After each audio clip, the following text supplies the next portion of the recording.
Hey, good afternoon, guys. So this one's just a members only stream, right? So there's not really that much happening, grand scheme of things. I just want to just highlight really to some of you newer members.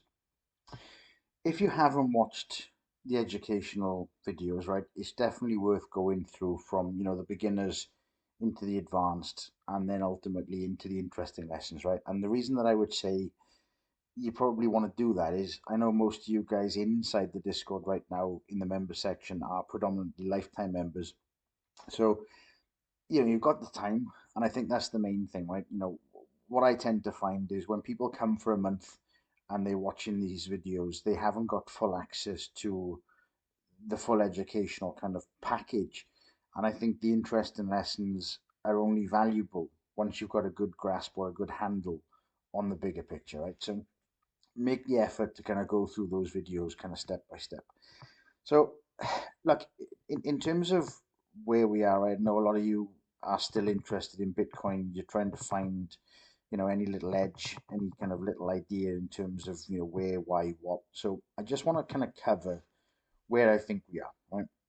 Now, as you know, for the last kind of 18 months, I've said, nothing's changed, nothing's changed, nothing's changed.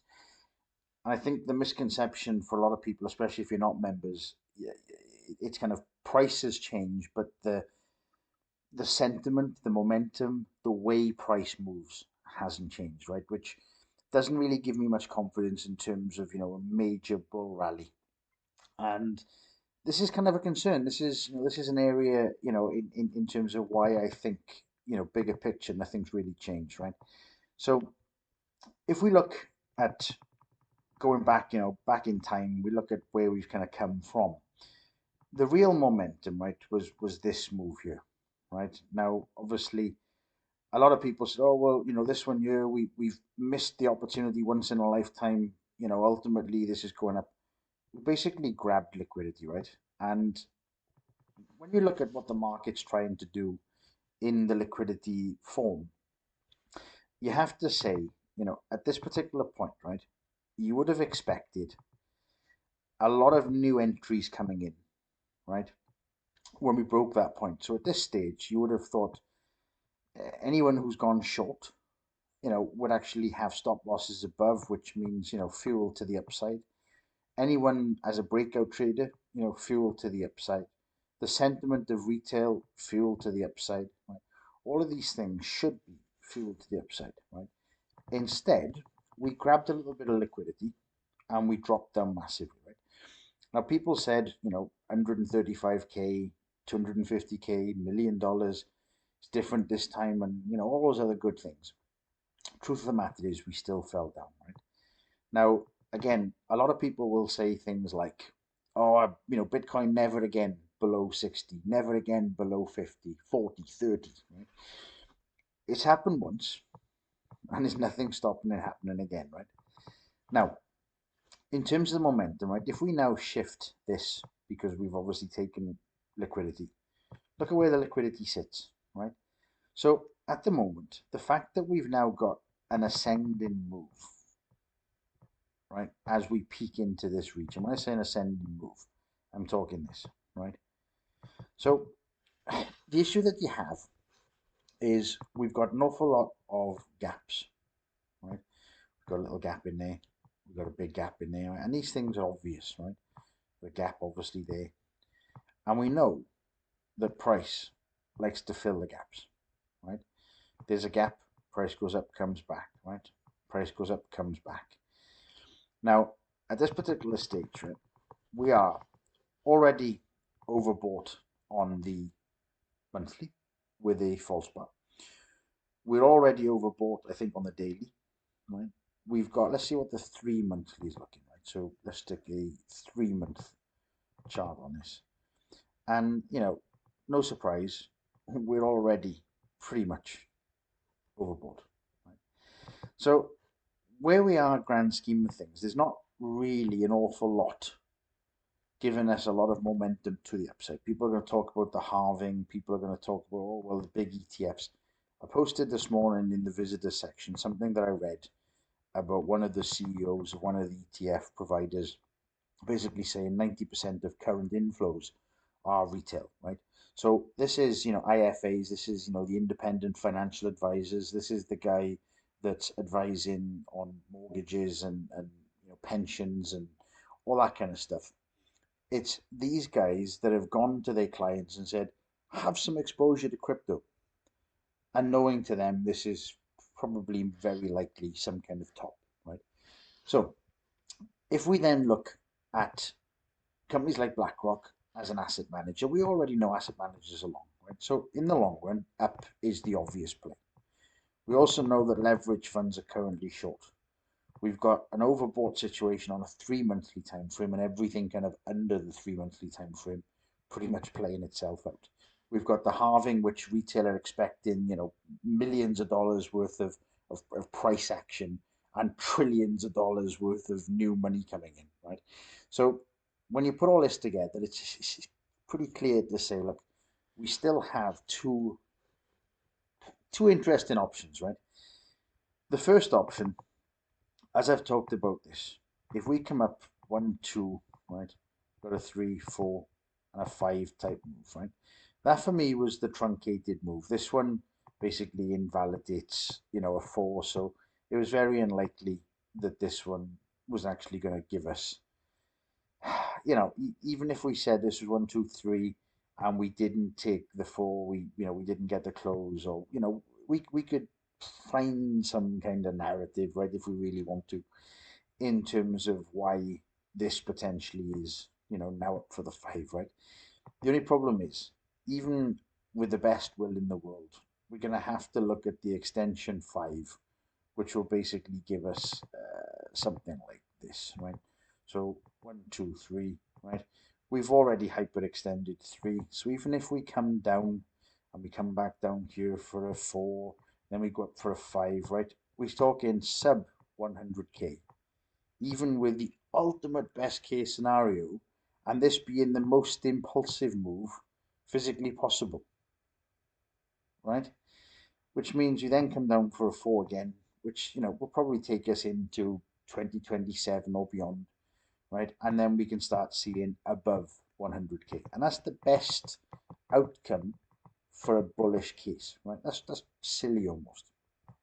So the next option that we have is probably still my preferred, right? And the reason that it's still the preferred is, although the accumulation down low would have been the best option for a bullish narrative, this doesn't constitute as an accumulator. It wasn't even, this doesn't constitute as an accumulation that's going to see us through to $1 million. Right? Look at the difference.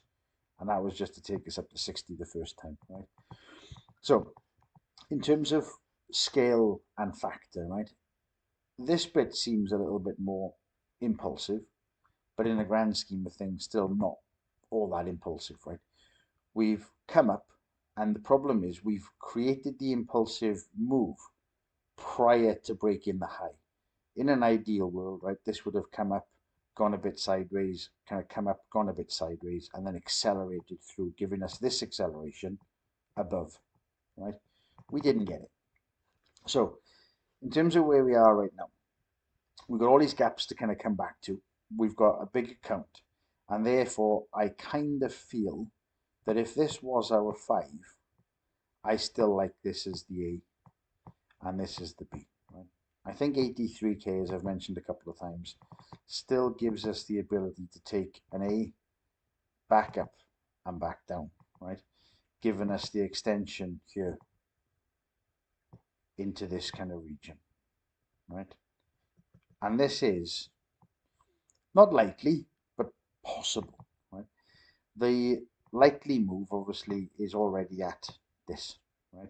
We had another one here, which obviously was the 48k, right? So we've breached, right? But we have slowed down, right? So I guess for me, the biggest kind of play is still this kind of region, which is quite a big region, right?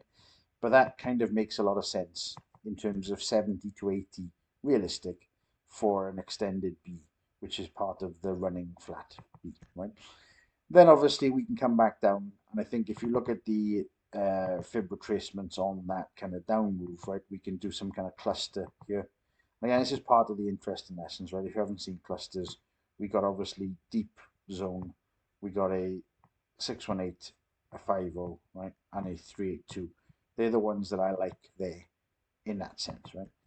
If we then look at a move from here, let's go from the top, right, and then back up. Let's just assume that we ping the very top, right up your 81. And this is only again kind of rough, right? I'll just change the pen marker to a different color. Let's change this to blue. We've got a 618, which is there. We've got a 1, which is there. We've got the 127, which is there. We kind of don't need that, right? So for me, realistically, the biggest target probably comes somewhere along that region, right? That's the kind of the cluster. And I know this is very broad. I'm just kind of trying to highlight why I think, where we could come to.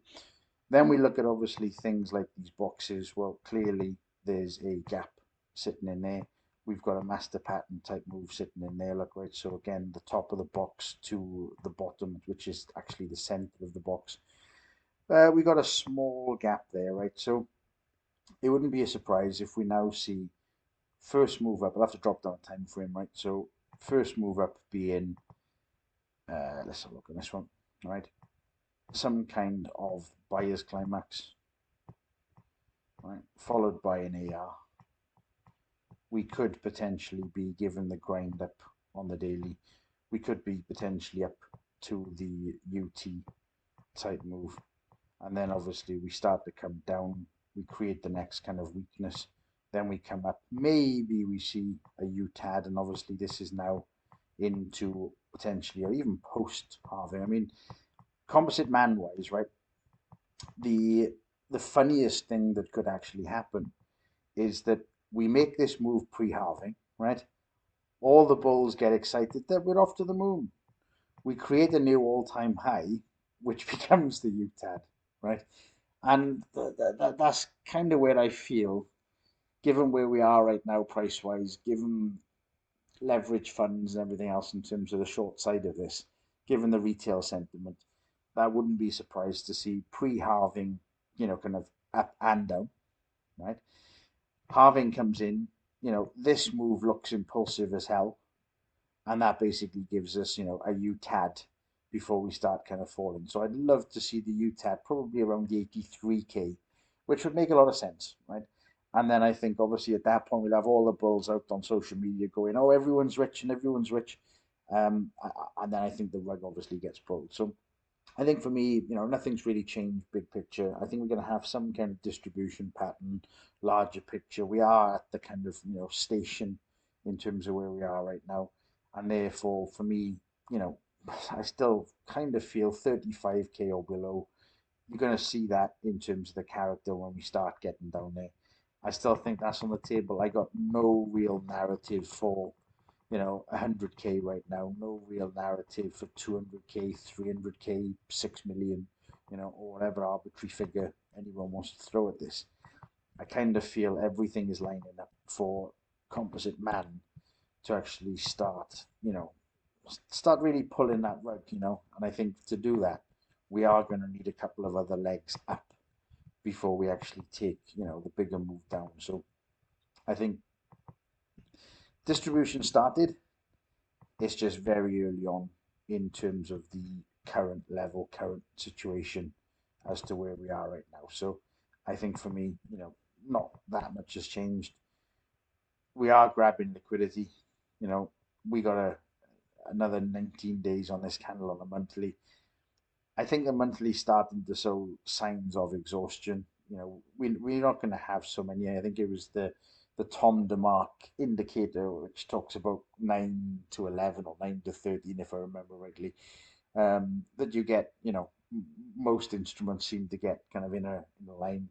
We've definitely got 1, 2, 3, 4, 5, 6, 7, 8. We close this one up. There's our 9. Um, we close this in green in 19 days, and we definitely at 9. So for me, we're at the right kind of region. We've had hyperextensions. We've left gaps. Leverage funds all short. We got the halving, which retail are bullish, bullish, bullish on. We got the CEO of one of the ETF providers saying, "Hey, 90% of inflows are currently retail." I don't know what else I can say on this, right? So anyway, thanks for watching, guys, and I'll see you on the next stream.